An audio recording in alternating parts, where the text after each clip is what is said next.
قاضی اعجاز مالکی نے، شیخ عبدالحق محدث دہلوی نے، دیگر بزرگ جو سیرت نگار گزرے انہوں نے لکھا ہے کہ نبی پاک صلی اللہ علیہ وسلم کے اندر 100 مردوں سے زیادہ طاقت تھی. 100 مردوں سے زیادہ طاقت. اب جو بات کہنے لگا ہوں، جو نتیجہ دینے لگا ہوں، اس پر خاص توجہ آپ فرمائیں گے. ذرا فکری طور پر، نظریاتی طور پر ایک چیز کو سمجھیے. ہم سمجھتے ہیں کہ جوان لڑکا ہے جی جو مرضی کرے، عمر ہے جی. آپ ذرا بات پر غور کیجئے گا کہ حضور صلی اللہ علیہ وسلم میں طاقت 100 مردوں سے زیادہ ہے اور حیا کواری لڑکیوں سے بھی زیادہ ہے. ذرا اس بات کا تقابلی جائزہ کیجئے گا کہ طاقت 100 مرد سے زیادہ ہے لیکن حیا کواری لڑکی سے بھی زیادہ ہے. اس کا معنی یہ ہوا کہ جس ٹہنی کو پھل زیادہ لگ جاتے ہیں وہ جھکا کرتی. تو حیا تو حسن ہے. حیا تو آپ کو پاک صاف کرے گا، حیا تو آپ کو نرالا کرے گا، انوکھا کرے گا. وہ ہمارے ایک دانشور ہیں، انہوں نے مضمون لکھا، کئی باتیں بڑی پسند آتی ہیں. وہ کہتے ہیں کہ میری اہلیہ، ان کو بھی کسی نے مس گائیڈ کر دیا تھا، حالانکہ اچھی خاتون ہے، کسی نے مس گائیڈ کر دیا. تو وہ بھی سماجی اور ویلفیئر اور یہ خواتین کو شوق ہوتا نا بننے کا، تو وہ بھی سماج کے اندر اچھا مقام تلاش کرنے کے موڈ میں آ گئی. تو کہیں ایک دن جانا تھا تو بڑی بن سور کے میرے ساتھ وہ گاڑی میں بیٹھ گئی. تو میں گاڑی میں، عورتوں کو یہ بھی مسئلہ ہوتا ہے نا کہ ہماری تعریف کرو، تو کئی دفعہ بعد مردوں بیچاروں کو جھوٹ بولنا پڑتا ہے، تو زبردستی کراتی ہیں نا جی. تو اس میں گنجائش بھی دی ہے شریعت نے گنجائش دی ہے کہ کبھی بیوی کو راضی کرنے کے لیے خلاف واقعہ بات کرنی پڑے تو کر لینی چاہیے. تو وہ کراتی بھی ہیں. 3 موقع پر خلاف واقعہ بات کرنے کی اجازت ہے. واقعے کے خلاف بھی آپ بات کر سکتے ہیں. جنگ کے موقع پر 2 لوگوں کو صلح کرانے کے لیے اور بیوی کو راضی کرنے کے لیے کر لیں کوئی ایسی بات، بے شک اپنی طبیعت پہ جبر کر کے کر لیں، گنجائش ہے، اجازت ہے. تو وہ کہتے ہیں جب وہ گاڑی میں میرے ساتھ بیٹھی بن سور کے، تو وہ تقاضا کرنے لگی کہ میں نے بڑے اچھے کپڑے پہنے ہیں پر آپ نے توجہ نہیں کرائی. تو سیانا بندہ تھا، وہ چاہ رہا تھا کہ میری خاتون سمجھ جائے. وہ کہتے ہیں مجھے پتا تھا کہ بیچاری مس گائیڈ ہو گئی ہے، دل کی بڑی اچھی ہے، سیانی ہے، لیکن اس کو کچھ خواتین نے، کچھ لوگوں نے مل کے اس کو ذہن غلط کر دیا ہے کہ سماج میں نکلو، باہر جاؤ، کام کرو، فلاں کرو، اپنی مرضی سے جیو. تو میرے ساتھ گاڑی میں بیٹھی کہیں جانے کے لیے، تو مجھ سے کہنے لگی کہ آپ نے میری طرف توجہ ہی نہیں کی، آپ نے کوئی ذکر ہی نہیں کیا کہ میں کیسی لگ رہی ہوں. تو کہتے ہیں میں نے اسے کہا کہ اگر تو ناراض نہ ہو تو پھر میں صحیح والی تعریف کر دوں. تو اس نے کہا کہ آپ کر دیں. تو کہتے ہیں میں نے درد سے اور خلوص سے اپنی بیوی سے کہا، خلوص کے ساتھ. میں نے کہا میں تو روز گھر ہوتا ہوں، روز شام کو گھر ہوتا ہوں. اگر تو میرے لیے تیار ہوتی تو میں تیری تعریف کرتا، لیکن آج تو باہر جانے کے لیے تیار ہوئی، تو پھر ان سے تعریف کی امید رکھ جن کے لیے تو نے تیاری کی ہے. میرے لیے تیاری کرتی تو میں تو ہر شام تیرے پاس ہوتا ہوں. کہتے ہو میرے لفظوں میں درد تھا تو وہ بھی رو پڑی اور کہنے لگی آپ گاڑی روک دیں، مجھے باہر جا کے کسی کو راضی نہیں کرنا، میں نے اسے راضی کرنا ہے جس کو رب کریم نے میرا شوہر بنایا ہے اور میرے لیے منتخب کیا ہے میرے ماں باپ کو. میں واپس لوٹتی ہوں. یہ ایک پہلو ہے سلگتا ہوا، اس کو سمجھا جائے. رسول کریم صلی اللہ علیہ وسلم عرب کی کواری لڑکیوں سے زیادہ حیا والے تھے. کواری لڑکیوں سے زیادہ حضور حیا فرمایا کرتے تھے. جب خانہ کعبہ کی مکہ شریف میں تعمیر ہو رہی تھی نا، اہل عرب اس کو تعمیر کر رہے تھے، تو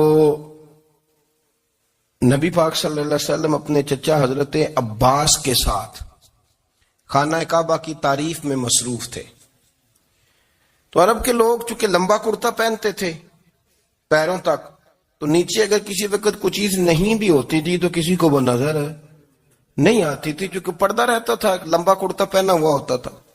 تو جب بچے، سرکار کی عمر مبارک بھی ابھی تھوڑی تھی، تو اس طرح بچے جب نکلتے تو وہ کئی دفعہ اپنی تہمت اتار دیتے نیچے سے، اور کوئی مزدوری کرنے لگتے تو 3-4 طے کر کے تہمت کی کندھے پہ رکھ لیتے. جس طرح کبھی دیہاتوں میں لوگ کپڑا سر پہ رکھتے تھے کہ اوپر اگر کوئی وزنی چیز رکھیں گے تو وہ تکلیف نہیں دے گی.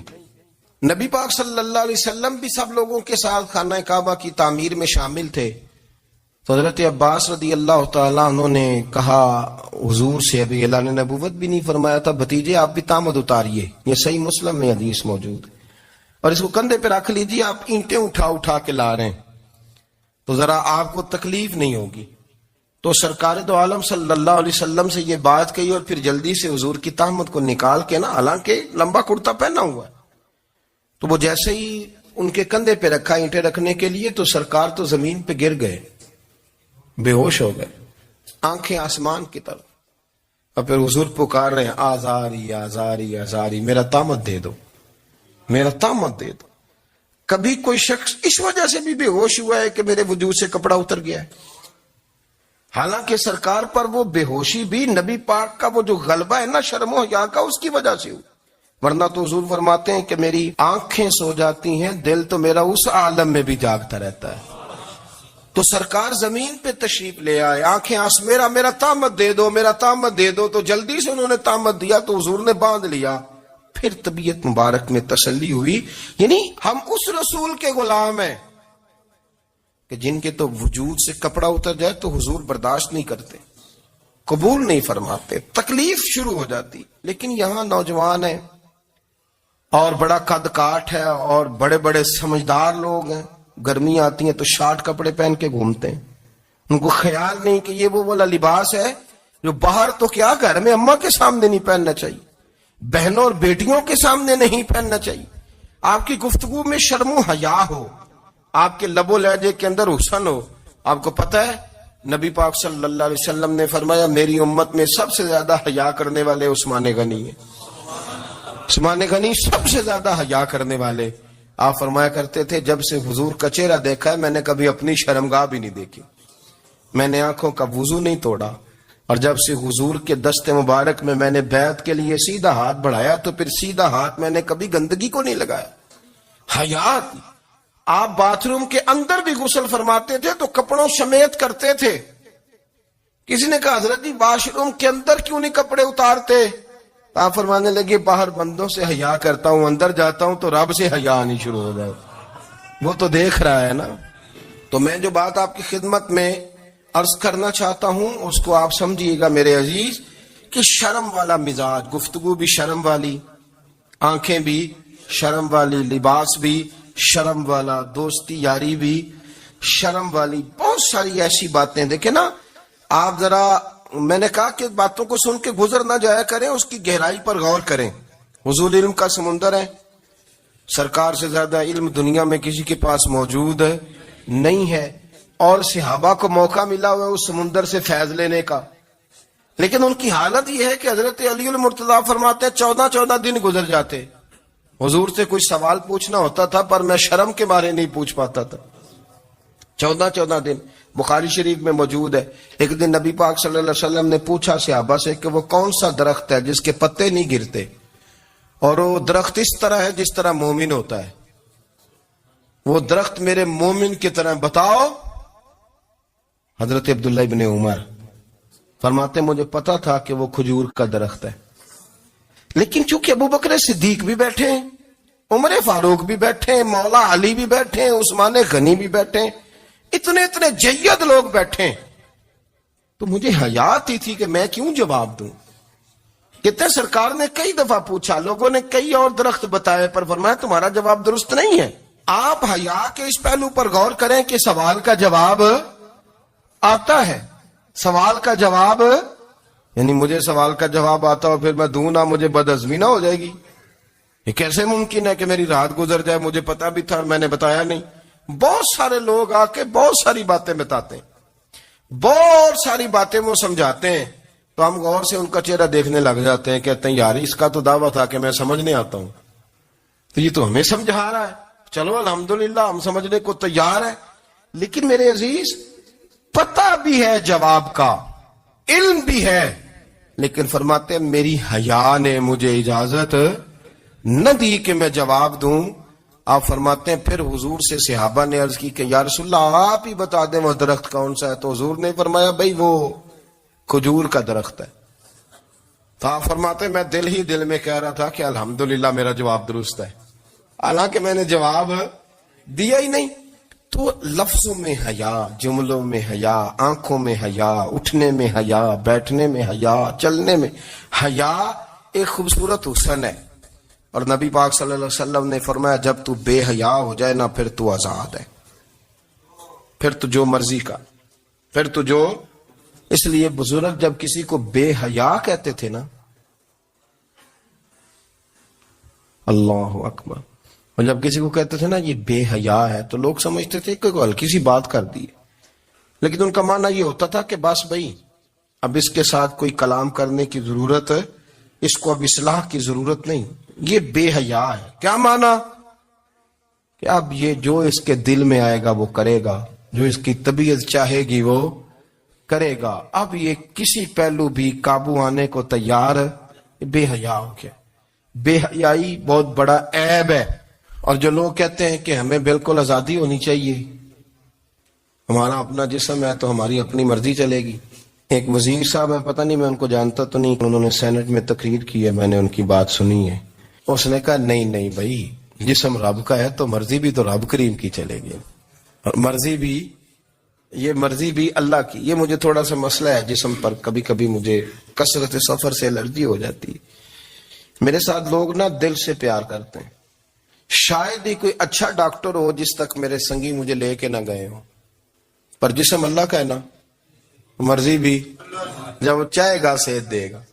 کیوں کچے کاموں میں لوگ پڑ گئے، کیوں غلط لوگ سوچ میں پڑ جاتے ہیں؟ یہ اسی کا ہے. اور جب وہ چاہے گا، آپ اس بات کو اچھے طریقے سے سمجھ لیں کہ جو اپنی مرضی چوکوں چوراہوں میں کر رہے ہوتے ہیں نا، جو مرضی گندمند، وہ جانور ہوتے ہیں، وہ جانور ہوتے ہیں جو نہ چوک دیکھتے ہیں نہ گلی دیکھتے ہیں، نہ انہیں پتا ہوتا ہے کہ جگہ کون سی ہے. وہ انسان، میں نے کہہ دیا جو میں نے کہنا تھا، میں نے کہہ دیا، وہ جانور ہوتے ہیں. اور جو کچھ انسان ہوتے ہیں نا، ان کے اندر کچھ نہ کچھ پھر شرم حیا بھی ہوتی ہے. وہ چوکوں چوراہوں میں وہ حرکتیں اور وہ کام نہیں کرتے جو جانور کرتے ہیں. ان کے لیے بڑے پردے ہوتے ہیں، ان کے لیے بڑی باتیں ہوتی ہے، ان کے لیے بڑا کچھ ہوتا ہے. جو بالکل آزاد ہو جائے، کوئی پتہ نہ ہو کس وقت کیا کہنا ہے کیا کرنا ہے، تو پھر وہ دائرہ انسانیت سے خارج ہو جاتا ہے. ہم آپ کو کیا دعوت دیں؟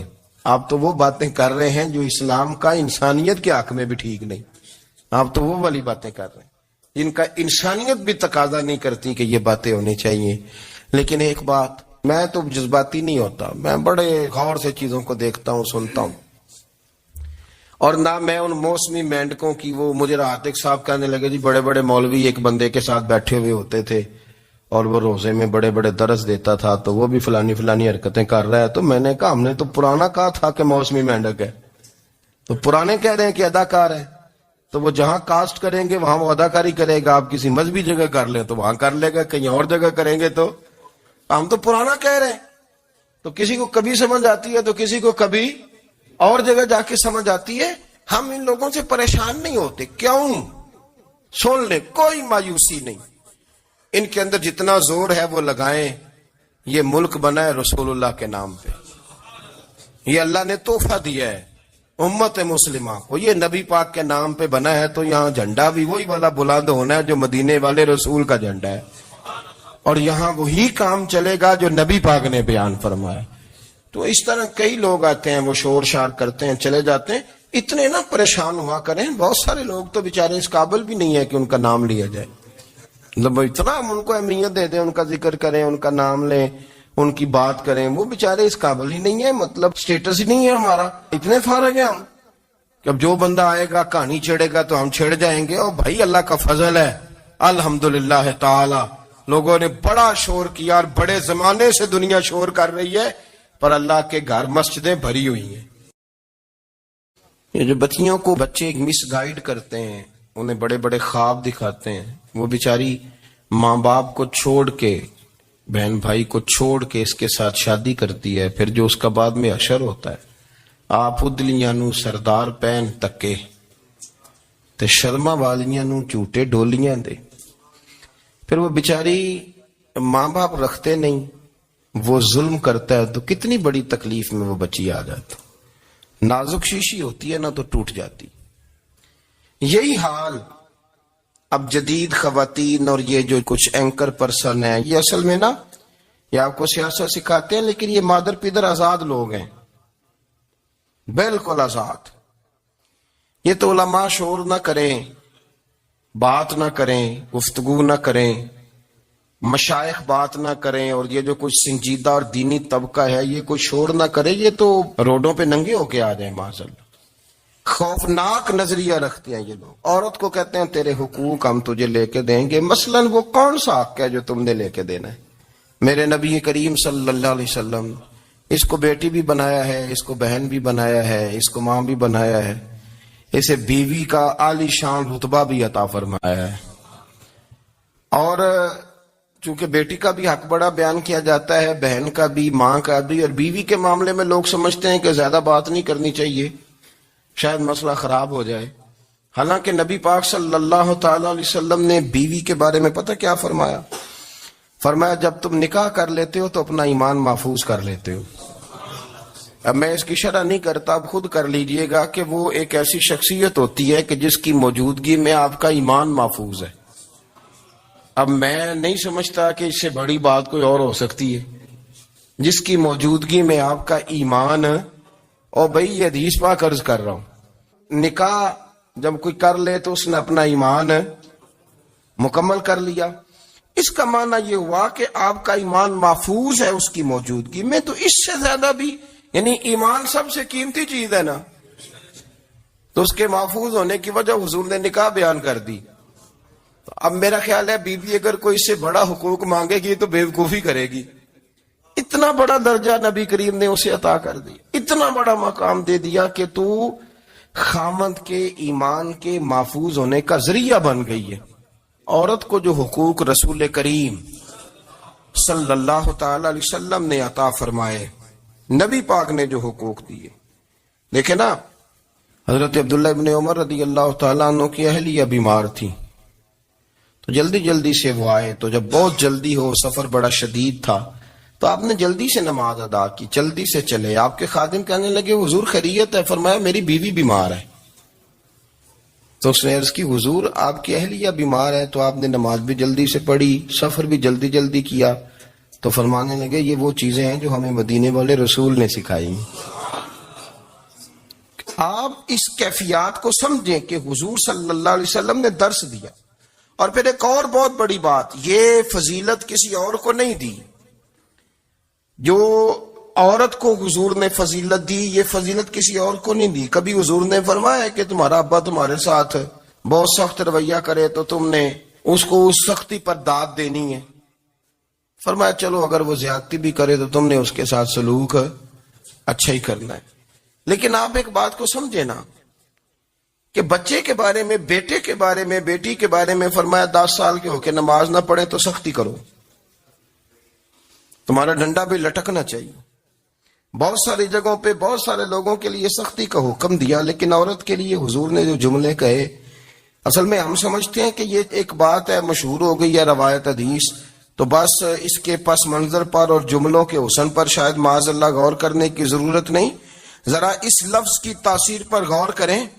حضور نے فرمایا عورت ٹیڑھی پسلی سے پیدا کی گئی ہے، یہ ٹیڑھی ہے، تو سیدھا کرنے کی کوشش کرو گے تو ٹوٹ جائے گی۔ تو حضور پھر ہمارے لیے حکم کیا ہے؟ فرمایا جیسی ہے تم اسی کے ساتھ نبھا کرو۔ آپ سمجھیں کہ اتنا محفوظ حضور نے درجہ دے دیا بی بی کو، اتنا محفوظ کہ فرمایا غلطی بھی ہو تو میرے غلاموں تم اس کے ساتھ نبھا کرو، گزارا کر لو۔ کو کیا اور حق چاہیے عورت کو، جس کو اس کی غلطیوں سمیت نبی پاک نے قبول کرنے کا حکم دے دی کہ اس کی کمزوریوں سمیت قبول کر لو۔ اب اس کو اور کیا، کوئی کمزوریوں سمیت قبول کرتا ہے؟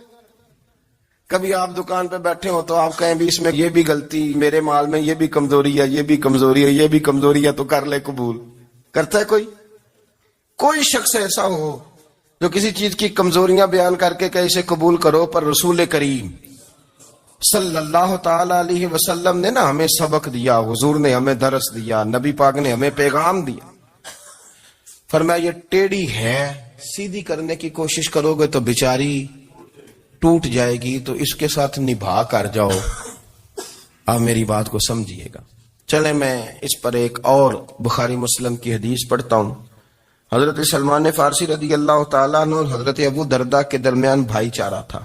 مکے سے مدینے جب لوگ آئے تو حضور نے بھائی بھائی بنایا تھا. ان کے درمیان بھائی چارہ تھا تو ابھی پردے کی آیات نازل نہیں ہوئی تھی تو لوگ ایک دوسرے کی طرف جاتے تھے. حضرت سلمان فارسی رضی اللہ تعالیٰ عنہ حضرت ابو دردہ رضی اللہ تعالیٰ عنہ کے گھر میں تشریف لے گئے تو دیکھا کہ ان کی بیوی بڑی غمگین بیٹھی. تو ہم نے فرمایا بہن کیا ہوا؟ تو کہنے لگی تمہارے بھائی کو دلچسپی کوئی نہیں رہی، ہر روز روزہ رکھ لیتا ہے اور ساری رات نفل پڑھتا ہے. حضرت سلمان فارسی کہنے لگے ٹھیک ہے کر لیتے ہیں بندوبست. نماز دین ہے کہ نہیں؟ دین ہے نا یہ چیزیں. لیکن حضرت سلمان فارسی جناب ابو دردہ سے کہنے لگے آج میں نے تیرے گھر میں رہنا رات کو، کیونکہ وہ تو ساری رات نماز پڑھتے تھے، نفل پڑھتے تھے. انہوں نے کہا ٹھیک ہے. ایک بستر لا کے بچھا دیا حضرت سلمان فارسی کے لیے. سلمان فارسی فرمانے لگے دوسرا بھی لا. کہا وہ کیا کرنا ہے؟ فرمانے لگے تو نے بھی سونا ہے، میں نے بھی سونا ہے، تو نے بھی سونا ہے. عشاء پڑھیں گے اور پھر دونوں سوئیں گے. کہا میں نے تو نماز پڑھنی ہے. فرمایا تہجد کے وقت اٹھ کے پڑھیں گے. اللہ کے رسول بھی رات آخری حصے میں جا کے نماز پڑھتے. ادھر ساتھ سلا لیا. وہ تھوڑی کو دیر سوئے، اب عادت تھی ساری رات اٹھنے کی. ذرا اٹھنے لگے بستر سے تو حضرت سلمان فارسی فرمایا چپ کر کے سو جا، اور بڑی رات پڑی ہوئی، چپ کر کے سو جا. وہ لیٹ گئے، پھر اٹھنے لگے تو فرمایا سو جا چپ کر کے، بڑا ٹائم ہے. سحری کے وقت اٹھے، نفل پڑھے. ان کا ارادہ تھا روزہ رکھنے کا تو فرمانے لگے کل رکھا تھا نا نفلی روزہ؟ جی رکھا تھا. پرسوں بھی رکھا تھا، ترسوں بھی رکھا تھا. فرمایا آج نہیں رکھنا، آج میں تیرا مہمان ہوں، سارا دن کٹھے مل کے روٹیاں کھائیں گے، آج نہیں روزہ رکھنا. سلا دیا. اب حضرت ابو دردہ رضی اللہ تعالیٰ عنہ کہہ تو کچھ نہ سکے، پر کہنے لگے سلمان تم پتہ تم کیا کر رہے ہو؟ نہ تم نے مجھے رات اٹھ کے زیادہ نفل پڑھنے دیے، سویرے روزہ نہیں رکھنے دیا. تو حضرت سلمان فارسی کہنے لگے کوئی لمبی بات تو نہیں نا، چلتے ہیں نا ابھی فجر میں مسجد نبی میں تو نبی پاک کو بتاتے ہیں. سرکار دو عالم علیہ السلام کی خدمت میں تو اپنی بات کرنا، میں اپنی کروں گا. حضور نتیجے کا اعلان فرما دیں گے، بات طے ہو جائے گی. حاضر خدمت ہوئے. عرض کی یا رسول اللہ صلی اللہ تعالی علیہ وسلم یہ ساری رات نفل پڑھتے ہیں، ہر روز روزہ رکھتے ہیں، ان کی اہلیہ غمگین بیٹھی ہیں، حکم فرمائے. تو نبی پاک صلی اللہ علیہ وسلم نے فرمایا پھر ہوا کیا؟ یا رسول اللہ میں نے رات سلایا ہے، سحری میں اٹھایا ہے، سویرے روزہ نہیں رکھنے دیا. نبی پاک نے فرمایا سلمان فارسی نے ٹھیک کیا. سلمان فارسی نے ٹھیک کیا. پھر حضور نے فرمایا، نبی کریم نے فرمایا ابو دردہ تیرے اوپر اگر اللہ کا حق ہے، اس کے رسول کا حق ہے، دین کا حق ہے، تو فرمایا تیری آنکھ کا بھی تیرے اوپر حق ہے، تیرے وجود کا بھی تیرے اوپر حق ہے. یہ حضور نے فرمایا تیرے بچوں کا بھی تیرے اوپر حق ہے، تیری بیوی کا بھی تیرے اوپر حق. اس حق کو بھی سمجھے. حقوق اللہ بھی ہیں پر تیری آنکھ کا بھی تیرے اوپر. کیا مانا کہ تیری آنکھ سونا چاہتی ہے تو اسے سلا بھی. تیرے وجود کا بھی تیرے اوپر حق. تو تیرا وجود آرام کرنا چاہتا ہے تو اسے آرام بھی کرا. اور پھر وہاں نبی پاک صلی اللہ علیہ وسلم نے فرمایا میں تم سب سننا یہ لفظ حدیث کے. حضور نے اسی موقع پر فرمایا میں تم سب سے زیادہ اپنے رب کو جانتا ہوں اور میں تم سب سے بڑھ کر اپنے رب سے ڈرتا ہوں. حضور فرمانے لگے میں روزہ بھی رکھتا ہوں، افطار بھی کرتا ہوں، یعنی کبھی رکھتا ہوں اور کبھی نہیں رکھتا. فرمایا میں نفل بھی پڑھتا ہوں اور اپنی بیویوں کو وقت بھی دیتا ہوں. سرکار مسجد میں بھی آتے تھے، نواسوں کے ساتھ کھیلا بھی کرتے تھے، ان کے ساتھ پیار بھی کرتے تھے. تو اتنے بڑے حقوق حضور نے بیان فرمائے عورتوں کے کہ تمہاری بیوی کا بھی تمہارے اوپر. لو ایک حدیث بخاری کی اور یہاں بیان کر دیتا ہوں. ایک شخص نے آ کے عرض کی یا رسول اللہ صلی اللہ تعالی علیہ وسلم جہاد کے لیے تیاری ہو گئی ہے، صفیں بن رہی ہیں، مجاہدین کی تیاری ہے، تو میرا بھی نام لکھ دیا گیا ہے مجاہدوں کی لسٹ میں، لیکن یا رسول اللہ صلی اللہ تعالی علیہ وسلم میری بیوی نے حج کی تیاری کر لی ہے اور میرے دوستوں نے صحابہ نے میرا نام مجاہدین کی لسٹ میں لکھ دیا، تو میرے لیے کیا حکم ہے؟ یہ بخاری مسلم ہے. تو نبی پاک صلی اللہ تعالی علیہ وسلم نے فرمایا جہاد پہ کوئی اور چلا جائے گا تو بیوی کے ساتھ حج کرنے جا، اسے محرم کی ضرورت ہے، وہ تیرے بغیر کیسے جائے گی؟ مجاہدین کو تو اور مجاہد مل جائے گا پر تو اپنی بیوی کے ساتھ جانا. نبی پاک صلی اللہ علیہ وسلم نے مرد کو محافظ بنایا ہے، عورت کو مرد کا قیدی نہیں بنایا بلکہ عورت کو حفاظت عطا کی اور مرد کو اس کا محافظ بنایا. اب بچیاں آزاد ہونا چاہتی ہیں اور آزادی بھی وہ والی کہ جو بنیادی طور پر آزادی نہیں فحاشی ہے. میں نے بہت پہلے کہا ہے کہ اسلام بیٹیوں کو قیمتی سمجھتا ہے.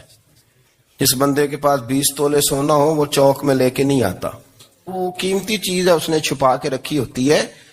تو جو نبی پاک صلی اللہ علیہ وسلم کا کلمہ پڑھنے والے بیویاں, اسلام انہیں قیمتی سمجھتا ہے. کہتا ہے کہ تم قیمتی ہو لہذا گھر کے اندر رہو, تم باہر نہ ہو. لیکن عورتیں ہیں کہ ان کو بلا وجہ لوگ خراب کر دیتے ہیں اور بلا وجہ وہ اس مغالطے کا شکار ہو جاتی ہیں.